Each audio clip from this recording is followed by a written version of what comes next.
Welcome back to the Historian's Diary. My hands are trembling. Before me lies a pile of documents, some from the Ottoman archives in Istanbul, some from the records of Topkapı Palace, some are poetry manuscripts, their ink turned sepia. Others are court records, punishment ledgers, imperial decrees, but what they reveal is a world we've misunderstood for centuries. I am a historian. For the past decade, I've been studying Ottoman social history, gender, sexuality, and power. From the Süleymaniye libraries to the British Museum, from academic journals to forgotten manuscript collections, I've traced the footprints of a society that modern narratives have distorted.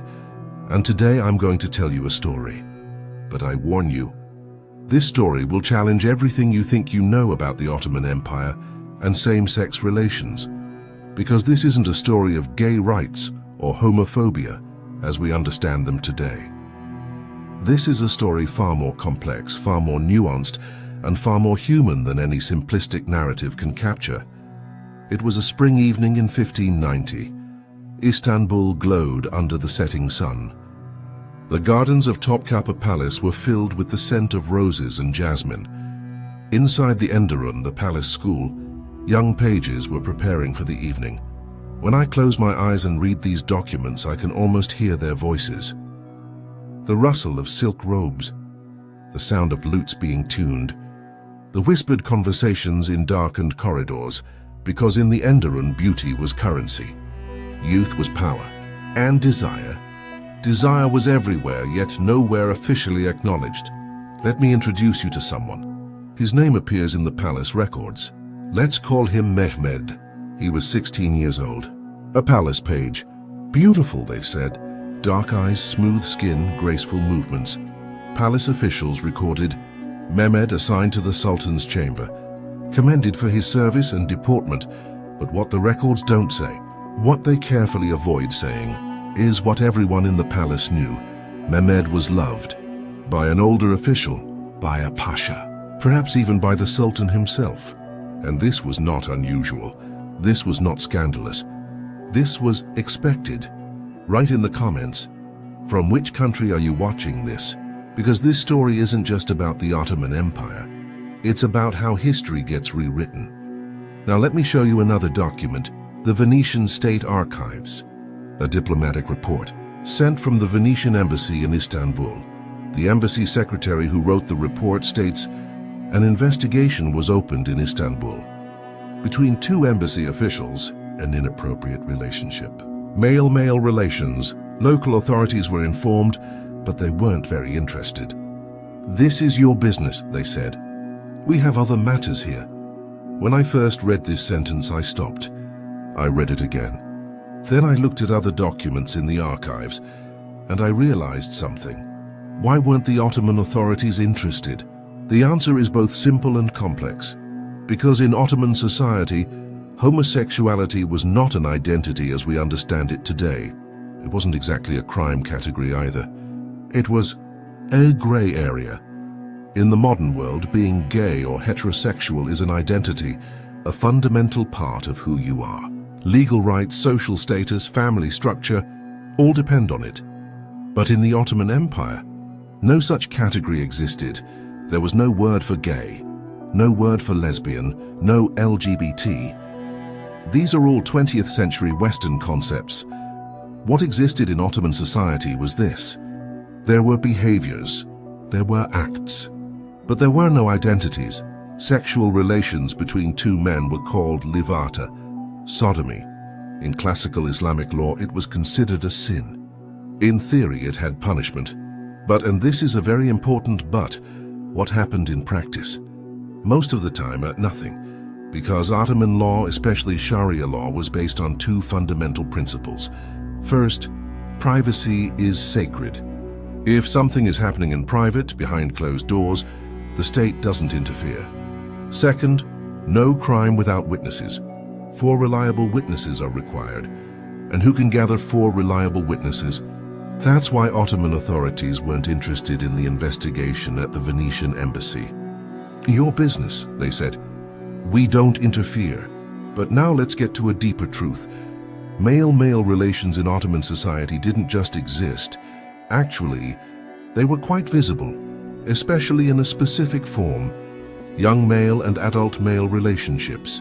We can call this an active-passive dynamic. But this wasn't just a sexual thing.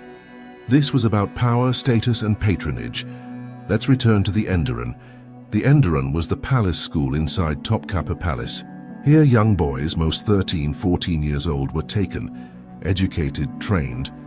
The goal was to make them state officials, pasha, vizier, maybe one day even grand vizier. But this training process took place in a very special environment. All were male. All lived together for years. For decades, there were no women, no family, only each other. And what happened in this environment? The archives are silent. Official records say nothing. But the poems tell everything. Divan literature, the classical form of Ottoman poetry. In these poems, poets speak of their beloveds, and these beloveds are often male. But notice, in these poems, gender is ambiguous. They say he or she, no name is given, but the implications are clear. An example, a ghazal from the 16th century. Your hair's curl has bound my heart. Your eye's glance has wounded my soul. Hair, curls, glances. These are standard descriptions of male beauty. Because in Ottoman aesthetic understanding, young men, beardless, long-haired, slender-waisted, were the pinnacle of beauty. And who wrote these poems? Pashas, statesmen, ulama, the highest echelon of society. Who read these poems? Everyone. In the palace, in coffee houses, in madrasas. They were read openly, shared, and no one saw this as scandalous. Why? Because this was considered metaphorical. Spiritual love, Sufi mysticism, a metaphor for love of God. But was it really just metaphor? Maybe, maybe not, maybe both, because Ottoman culture allowed such ambiguities. There were gray areas between what was said and unsaid, between what was accepted and rejected. Please like this video and follow, because what comes next is even more complex, even more interesting. Now I'm going to tell you about the Köçeks dancing boys. In the 17th and 18th centuries in Ottoman cities, especially Istanbul, Köçeks were very popular. Who were Köçeks? Young males, 14, 15, 16 years old, long-haired. They wore women's clothing. They wore makeup. They danced. Where did they dance? At weddings, at festivals, at entertainments in wealthy homes, even in coffee houses. And who watched? Men, only men. What happened while Köçeks danced? Viewers threw money, showered compliments, and sometimes more, because Köçekhood wasn't just an art form. It was also a sexual economy. Wealthy patrons would patronize young Köçeks. They'd provide them homes, give them money, buy them gifts, and in return, the Köçek would serve. What was this service? Official records don't say, but everyone knew. I found a record in the archives from the 1730s, from an Istanbul Qadi's register. Köçek Hasan quarreled with his patron Ibrahim Aya. Hasan wants to leave Ibrahim's house. Ibrahim won't allow it. They applied to court. What did the Qadi do? He decided Hasan was free. No one can forcibly detain anyone, he said. But what's more interesting is that the Qadi didn't object to the institution of Köçekhood at all. He doesn't say you can't be a Köçek. He doesn't say this is sinful. He just resolves the contractual dispute. What does this tell us? That Köçekhood was a socially accepted institution at that time. But when the 19th century came, everything began to change. Sultan Mahmud II issued a decree. Köçekhood was banned. Why? Official reason: moral corruption, public brawls, disruption of social order. But the real reason? Westernization, modernization, Tanzimat reforms. In the 19th century, the Ottoman Empire was trying to prove itself to Europe. It wanted to say, we're a civilized state too. And what were Europeans saying? Travelers, diplomats, journalists, all portrayed Ottoman society as immoral. Look, young boys are dancing in Istanbul's streets. Men are watching them. What a disgrace. Ottoman elites were very sensitive to these criticisms. They're showing us as barbarians, they said. We must end these practices. And so Köçekhood was banned. But here's the ironic thing: Köçekhood had existed for centuries. no one objected. But when the West criticized, it suddenly became immoral. This shows us moral concepts are not universal. They are culturally and historically constructed, and they are shaped by power dynamics. Now let's get to the most controversial topic, the 1858 decriminalization claim. You may have heard. The Ottoman Empire was one of the first states to decriminalize homosexuality in 1858. This claim is frequently repeated, especially in LGBT history studies. But the truth is much more complex. In 1858, the Ottoman Penal Code was published. This was a modern Western-style code. It was adapted from the French Penal Code. And in this code, there was no special article for levata or sodomy. Some historians interpreted this as decriminalization. Look, the Ottomans legalized homosexuality in 1858, but modern research questions this interpretation. Why? First, it wasn't fully criminalized before either. In Sharia law, it was theoretically a crime, but in practice it was very rarely punished. It was within the scope of ta'zir, punishment at the ruler's discretion. Second, the 1858 code didn't just exclude levata, it excluded many traditional crimes. Because this was a modern secular code, it didn't include Sharia crimes. Third, in practice, same-sex relations continued to be punished under other articles: crime against chastity, behavior contrary to public morals, and so on. So there was no decriminalization in 1858. Just the legal framework changed. But what was the real important change? Stigma increased.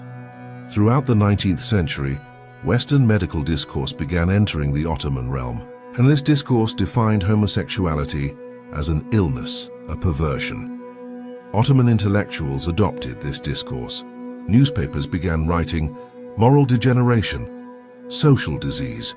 We must cleanse ourselves to reach Western civilization," and so, practices that had been relatively tolerated for centuries suddenly became shameful. Köçeks disappeared. Male-beloved metaphors in divan poetry were criticized. Intimacies in the Enderun were hidden. A new moral order was being constructed. Modern Western heteronormative morality. And in this process, the nuances, gray areas, and ambiguities of old Ottoman culture were erased. Write in the comments, did this story surprise you? Did you know Ottoman society's sexuality was this complex? Now let me offer you another perspective. European travelers' reports. In the 17th and 18th centuries, many European travelers visited the Ottoman Empire, and all of them, almost all, spoke of the same thing. Immoral relations between men are very common in Istanbul. An example, 1717, Lady Mary Wortley Montagu, an English noblewoman. She visited Istanbul.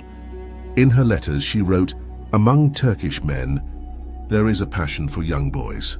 They don't hide it. Sometimes they even boast about it." Another example, 1785, French traveler Jean-Claude Flachat. Young boys serve in Istanbul coffee houses. Customers don't just pay them for coffee. When we read these reports, what should we think? On one hand, they may reflect reality. Such relations may really have been common in Ottoman society. But on the other hand, there is great bias in these reports because European travelers were not neutral observers. They were looking through their own cultural lens, and often they exaggerated what they saw. Why? Because these reports weren't just information, they were also propaganda. In the 18th and 19th centuries, Europe wanted to portray the Ottoman Empire as the despotic, immoral, backward state of the East. This was a way to legitimize colonialism. Look how these people live. They're in immorality. We must civilize them. This discourse is the foundation of what's called Orientalism. As Edward Said explained in his famous book, the West constructed the East as its opposite. We are civilization, they are barbarism. We are moral, they are immoral. And sexuality was one of the most important areas of this opposition. The ironic thing is, in the same period, same-sex relations were also widespread in Europe. In elite English schools, in French aristocratic salons, within the Italian church, but Europeans ignored this or hid it because Europe's civilized image had to be protected. In the Ottoman realm, however, these relations were more visible, more open, and this was shocking to European observers. That's why we must be careful when reading European traveler reports. Yes, they show us some truths, but at the same time they're full of prejudices. To find the truth, we need to read Ottoman archives, court records, poetry collections, folk tales all together. And I've been doing this for years. Now I'm going to tell you about the most sensitive issue: power, age, and consent, because it would be wrong to romanticize male-male relations in the Ottoman realm as a tolerant story. The truth is, most of these relations were not equal. Young pages in the Enderun were children, 13, 14, 15 years old. They were powerless. They had no other options. Köçeks were usually children of poor families. They danced for money. They served to survive. Was this a choice or a necessity? From a modern perspective, this is abuse, child abuse, power abuse. But it wasn't seen that way at the time, because that era's concepts of age, consent, and power were very different from today's. In Ottoman society, a 13-year-old child could be considered an adult, could marry, could work, could engage in sexual relations. Today we find this unacceptable, rightly so, because modern science has shown us that children cannot consent to sexual relations. Power dynamics always create abuse, but when studying history, we must do two things simultaneously. First, we must understand the norms of that era, how people thought, how they lived, what they considered normal. Second, we must criticize these norms by today's ethical standards. Saying it was like that back then does not legitimize abuse. And here we learn history's most important lesson. No matter how exotic the past appears, there was pain there too. There were powerless people there too. There was injustice there too. Do you remember Mehmed, the 16-year-old page I mentioned at the beginning of the story? Maybe he really was loved, maybe he loved too. Maybe he was happy, but maybe he wasn't. Maybe he was afraid. Maybe he had no other choice. Maybe he had to say yes to survive. And we, centuries later, cannot know this just by looking at official records. We cannot hear the silenced voices. We cannot read the pain not written in archives. That's why, when telling this story, we must maintain both historical truth and critical perspective. Now I'm going to show you one last document from the 1860s, an article written by an Ottoman intellectual. Published in a newspaper, the article begins like this. There is a disaster in our country. Moral corruption among youth. In the old days, this shame didn't exist. But now we see it everywhere. When I read this sentence, I laughed, because it's so ironic. He says, in the old days, this shame didn't exist. But we know that in the old days, meaning just a few decades ago, Köçeks, intimacies in the Enderun, male beloveds in divan poetry, all existed, but now the writer doesn't see them, because a new memory is being constructed. The Ottoman modernization project was rewriting the past. We were always moral. These immoralities came from the West, but the truth was the opposite. With westernization, old practices were labeled immoral and banned, and so the sexual history of Ottoman society was erased, forgotten, hidden. In the 20th century, when the Turkish Republic was founded, this process accelerated even more. The Kemalist modernization project tried to create the new Turk, Western, modern, heteronormative. The Ottoman past was seen as backwardness, and sexual history became completely taboo. Thus, a cultural tradition that lasted for centuries was forgotten in a few decades. Today, in Turkey, LGBT individuals live under very difficult conditions. There is discrimination. There is violence. There is no legal protection. And to legitimize this situation, some people say this is foreign to our culture. Homosexuality came from the West. But this story shows us that's wrong. Same-sex relations existed in Ottoman society. They existed for centuries, in different forms with different meanings, but they existed. Of course, I'm not trying to legitimize LGBT rights with Ottoman history here. Human rights don't need historical precedent. They are universal, but understanding history correctly is important because history is a very powerful tool in identity construction. And if we misunderstand our past, we misunderstand our present too. Dear viewers, this story ends here. But for you, new questions begin. If this video moved you, please like it. Please follow and write in the comments. What did you learn from this story? Did you know this aspect of Ottoman history? Because from the Middle Ages to today, there are many more stories, more forgotten voices, more lost lives, and I will tell them all. Because my mission is not yet finished. History waits silently, and I give it a voice. Finally, I want to tell you something. History is not just the past. History is the mirror of today and the warning of tomorrow. The complex relationships between sexuality, identity, and power in Ottoman society. These aren't just old-time stories. Today, too, everywhere in the world, the same issues continue. Who is considered normal? Who is excluded? How is identity defined? How does power work? How is history written? And most importantly, how are silenced voices heard? Do you remember Mehmed, the 16-year-old page? Beautiful, they said. He was assigned to the Sultan's chamber. Maybe he was happy. Maybe he was unhappy. Maybe he was afraid. Maybe he loved. We cannot know, but we can remember him. And remembering is a form of justice. I'm ending the video here, but you stay with these thoughts. Don't forget history, because forgotten history repeats itself. See you in the next video. Take care of yourselves.